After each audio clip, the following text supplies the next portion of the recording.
Nurses, are you tired of spending weeks or even months finding the perfect job that matches your specialty with your ideal shift and salary? LinkedIn has improved your job search experience. Search by specialty, the shift you want to work, and the salary you want to make. Go to linkedin.com/nurses and begin searching today. That's linkedin.com/nurses. Note, side effects may include less time finding the perfect job, working a shift that you love with a salary that can take you to St. Thomas, Jamaica, and continuous smiling because of how simple this process was. The Manage Smarter Show is brought to you by SalesCred, the app that helps salespeople discover why they miss quota and what to do about it.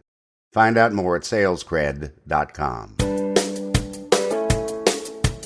Welcome to the Manage Smarter podcast with hosts C. Lee Smith and Audrey Strong. We're glad you're here for discussions on new ways to manage smarter, hire, develop, and retain talent, improve results, and propel team performance to new heights. This is the Manage Smarter podcast. You know, everybody, if you are not familiar with Lee's book, Sales Cred, all right, he wrote this. They're hot. Get your copy now, Amazon.com. But credibility is one of Lee's favorite things to talk about. We are so lucky to have a guest today, Lee, that speaks your language on cred. Yeah, absolutely. I attack it from the sales perspective about how buyers qualify sellers. And of course, the foundation of that, I mean, you cannot be a trusted advisor unless you have credibility. It's a prerequisite. The same is true when it comes to leadership. And I don't care, whether it is as a manager, as a leader, as a C-suite team leader, that sort of thing. If you're a leader of people, whether or not you think of yourself as that or not or whatever, it's absolutely critical that you have credibility. And so our guest today is going to speak about credibility as it pertains to leadership. And so I can't wait to have this conversation. So welcome to Manage Smarter, everyone. And we cannot stress enough what this topic is in terms of importance to you and your work life and your career arc. I am Audrey Strong. I'm the Vice President of Communications at Sales Fuel. And I am C. Lee Smith, the President and CEO of Sales Fuel. That's right. And Michael Tanner is joining our microphones today. Very lucky to have him. And I think it would be no surprise to let everybody know that the name of Michael's company is Credible Leaders. CredibleLeaders.com. Michael, thank you for coming to the show. Audrey, Lee, thanks so much. It's a real honor to be a part of your show. Thanks for the opportunity. And Absolutely. Good job getting that domain name. That had to be difficult. I know. I was certainly worried about that when I came up with the company title. I wondered if the domain was still available, and sure enough, it was. It was meant to be. So let me tell you all a little bit about Michael. My gosh, what a life you've led, sir. Leadership veteran, more than 28 years of highly engaged and practical experience. Credible Leaders, again, CredibleLeaders.com is the company. Through successful leadership positions of increasing scope, ranging from the U.S. Marine Corps infantry to C-suite executive positions, Michael is constantly increasing his knowledge and experience as a leadership practitioner.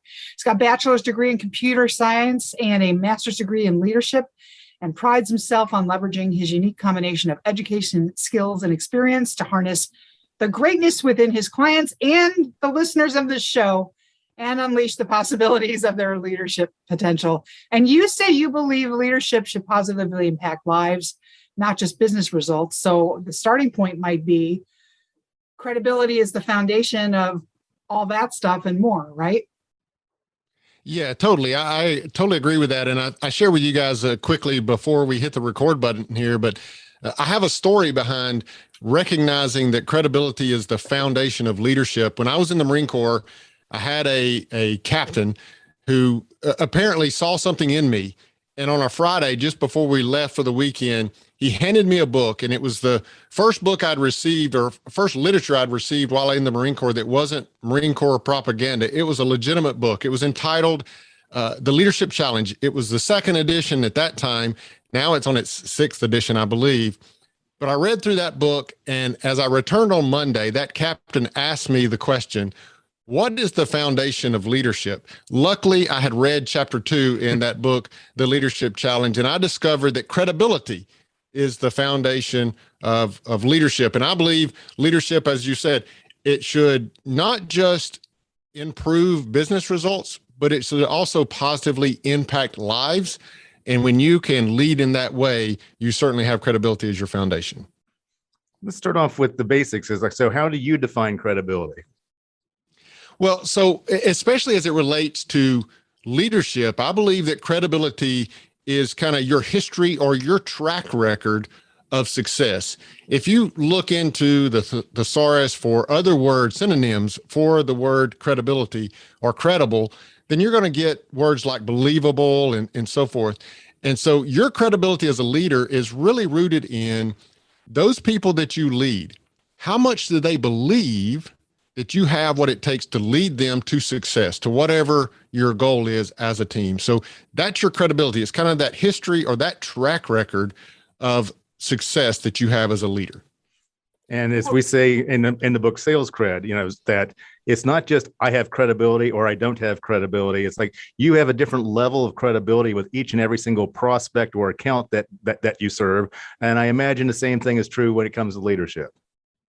Totally agree with that, Lee. And you have to recognize that as a leader, when you have multiple people on your team, you're going to lead every single one of those individuals slightly different. Now, there are leadership principles that apply across the board, no matter who you're leading, but you have to have a relationship with each of those individuals that you're leading such that you know the nuances of how to best lead them and so forth. And to your point, with each of those individuals on your team, their perception of your credibility is what you're working with, right? Let me say it this way. It doesn't really matter how much you believe you're credible. It only matters how much those individuals that are following you, that are on your team, how much do they believe in your credibility? And every single one of them are going to have a different level in that perception. So when you say, how successful you are, but I'm going to hold you to it. What are the specific metrics we're talking about? I'm driving more revenues, or my sales team is making more sales. I mean, like collectively as a company, what are the metrics that I should be looking at my leader that says credibility to me? Yeah. Well, credibility, it's an overall, it's a variable in what we at Credible Leaders call the leadership equation, right? Okay. There's 4 variables in the leadership equation. And the first one is credibility. There's also competence. There's also motive. And then lastly, there's relationship. Now, I'm not going to get into the math and get all nerdy on you with the math there, but I will say that relationship is a multiplier in the equation. And the reason it's a multiplier is because the level of relationship that you build with those that you're leading can overcome a lot of shortcomings in the other areas. But also motive is a divider in the equation. And the reason for that is if your motives are selfish in some way, if your people perceive your motives to be selfish, then they're going to question your motives. Every decision you make, every ask that you have of them, they're going to question your motives, and that's going to greatly reduce your leadership ability. So when we're building out this history of believability, when we're building out this history of credibility, then our team members are looking at those many of those other dynamics of that leadership equation. They're looking at, does my leader have our best interest at heart? Or are they leading from a selfish motive, right? Do they just want the title? Do they just want the compensation? Are they working to build a good relationship with me and other team members? So they're looking at those other components, and that builds up this history of credibility when you're building those relationships and proving that you're in it for the team, not for yourself. Can you be credible without being competent? That's a very good question, Lee. And it is difficult, but I do separate those two, right? Credibility has, especially when you're a leader, right? Credibility has with it this history of success. Well, that success is not yours as an individual. It's the team that you're leading, right? So in a particular subject matter, it may be your team members that are extremely competent in that subject matter, right? You may, in that subject matter, may not be extremely competent, but you are competent in your leadership abilities to carry that team forward. In my early days, I was a leader of software development team. And even though I had a software development degree, a computer science degree, I did not consider myself to be a strong, competent software developer. The good news was I had great software developers on my team. And so I focused on the leadership And therefore, I could lead them well and they could achieve the goal with their competence, right? So competence, it really has two aspects, subject matter and leadership. You've got to be competent in one or the other. So competence is really like, can you do what you're asking us to do? Yes, it can. It can be. I mean, again, it's very difficult to lead someone in a subject matter expertise that you know nothing about. Mm-hmm. That's very, very difficult. And when that's the case, your leadership competence has to be extremely high, right? But that competence in our leadership equation, it has two parts. It's the subject matter as well as leadership competence as well. So if I'm listening to this show and I'm totally in step with this is great. How do I go to my staff or look in the mirror at the end of the day and know where I stand with my people in terms of how credible I am with my reports? Very good question. And I have a pretty simple answer to that, Audrey, and it's one that we overlook so many times. Just ask them. Just ask your people how you're doing, right? It's a bit of this informal 360 review, if you will. But again, remember I mentioned that relationship is a big part of leadership. It's a big part of that leadership equation. And if I'm building good relationships with those that I lead, I want to have the conversations with them that's going to solicit from them, hey, how do you feel like I'm doing as a leader? And I've got to be open to that. I've got to be willing to hear that feedback, good or bad. And I've got to let them know that it's okay even to share that negative feedback with me as a listener or as a leader, because I want to be better, right? We also have more algorithmic based methods of measuring your leadership effectiveness as well. We've utilized our leadership equation to build out a calculator, which is basically a survey. You can take the survey, your team can take the survey on your behalf as well. And basically it puts all that input into our leadership equation and gives you a score. I believe it was Peter Drucker that said it, what gets measured gets improved. And so if we can measure leadership, if we can put a number on it, then we can focus on the areas that we need to focus on and see that number increase. And so for that reason, we've built out a leadership calculator. But even if you don't want to go to that extent, just ask your people how you're doing as a leader. I would say there's a couple of things to look at. First of all, on your calculator, the 360-degree assessment is really vital, because many times you'll think that you're doing a great job in leadership and everything like that. And if they can take that and remain anonymous or whatever, you might be surprised at the gap that's there. But now once you know it, you can begin closing it. Another way that you can identify the gap is that if if one of your if one of the members of your team won't take direction from you without a lot of pushback, but they will take it from somebody else, that might be a clue that you're lacking in credibility. If you're having difficulty coaching somebody and they're pushing back, and you just feel that they're uncoachable, but yet you see that they're willing to take coaching from somebody else, that may also be an indicator that you're lacking credibility as well. I totally agree with that, Lee. And I, as I said earlier, it doesn't matter much your perception of your leadership. It doesn't matter much your score in using the leadership calculator. It matters what your team perceives of your leadership. Sure. And our calculator does allow that, allows you to send it out to your team members, and they remain anonymous, and then they give you feedback to that. And so that is super valuable to a leader to get that feedback from them, because that's how you're going to improve your leadership, by improving their perception and their belief in you, your credibility as a leader. Any tips on the workforce generations currently in the workplace, how to handle the Gen Zers who kind of view a flat hierarchy as the relationship they have with their employer versus the Gen Xers like us, to respect a pecking order, the chain of command. Yes. Right. I love that question, Audrey. And it reminds me of actually an interview that I watched of he was an Army tank commander, and he was actually in World War II. He was in Korea and he was in Vietnam. And he was asked the question specifically about Vietnam. And he was asked the question about, was it different or more difficult to lead draftees in the Vietnam War? That's a great question. And now, if you think about that, if you think about that, yeah, especially back in those days, someone who volunteered versus somebody that got drafted. Yeah. Right. You've got a volunteer versus someone who's made to go to war. You don't get much more disgruntled as an employee or a team member than I was made to go to war, and maybe a war that I don't even believe in, and so forth. But this tank commander, his answer was so spot on, I believe.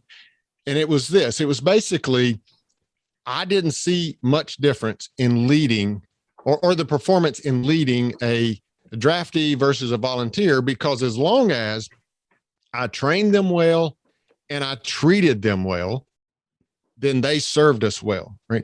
And so I would say that it doesn't matter what generation you're from when you're on my team. My role as a leader is to build a good relationship with you, prove to you that my motives for leadership are selfless and not selfish. I'm in it for the team. I'm not in it for myself.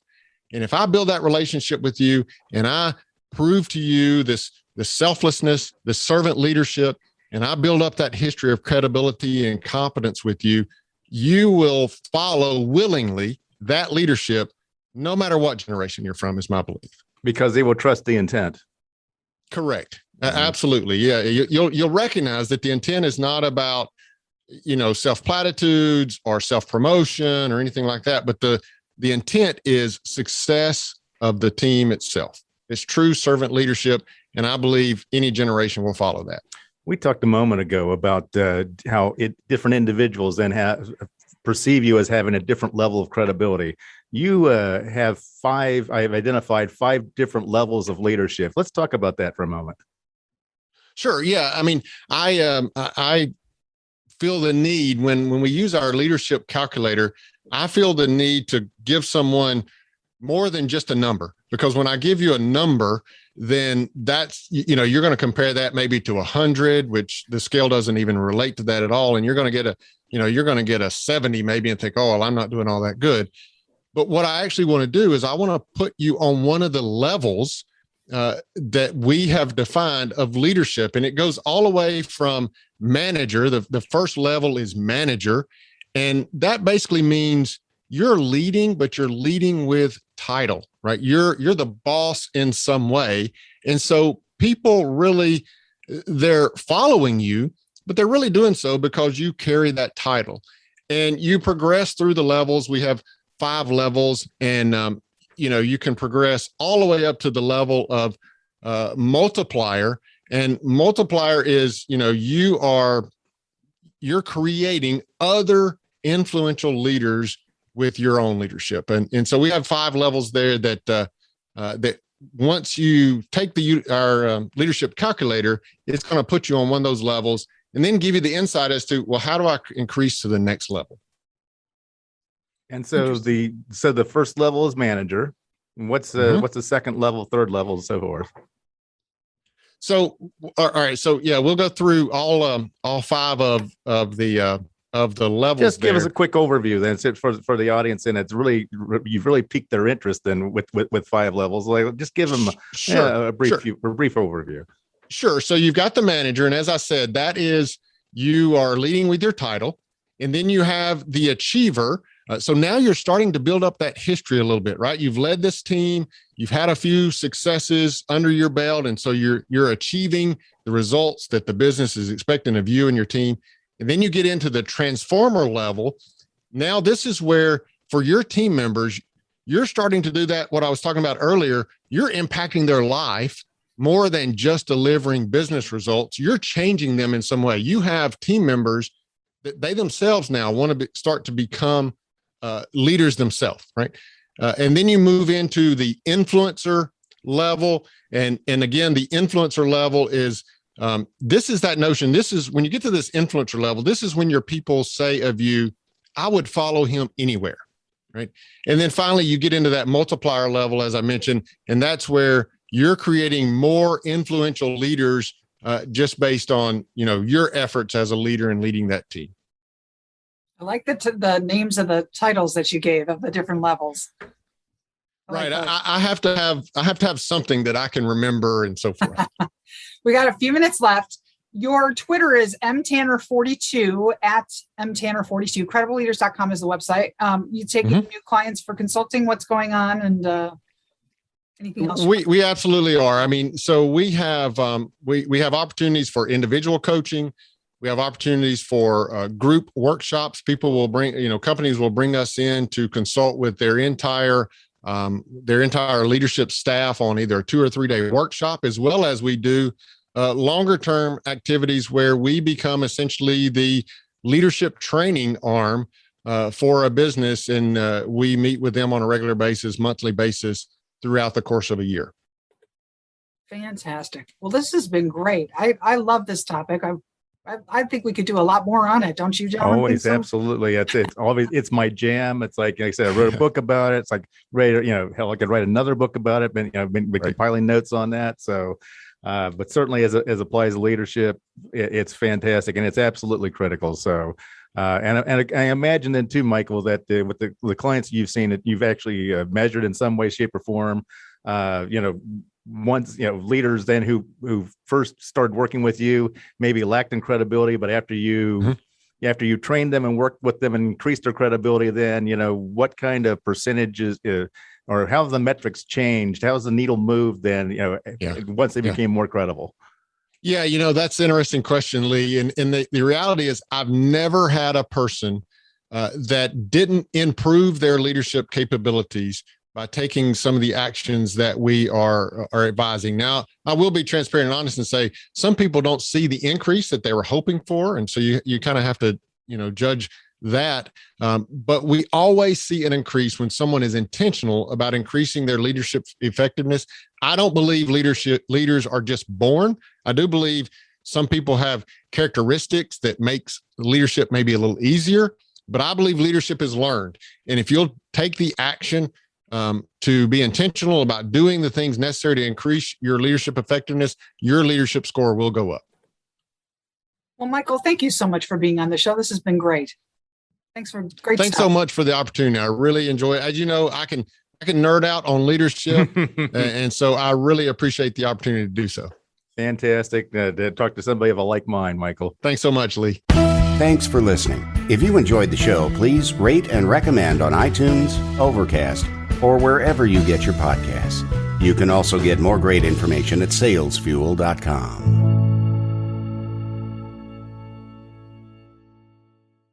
This podcast is a part of the C-Suite Radio Network. For more top business podcasts, visit c-suiteradio.com.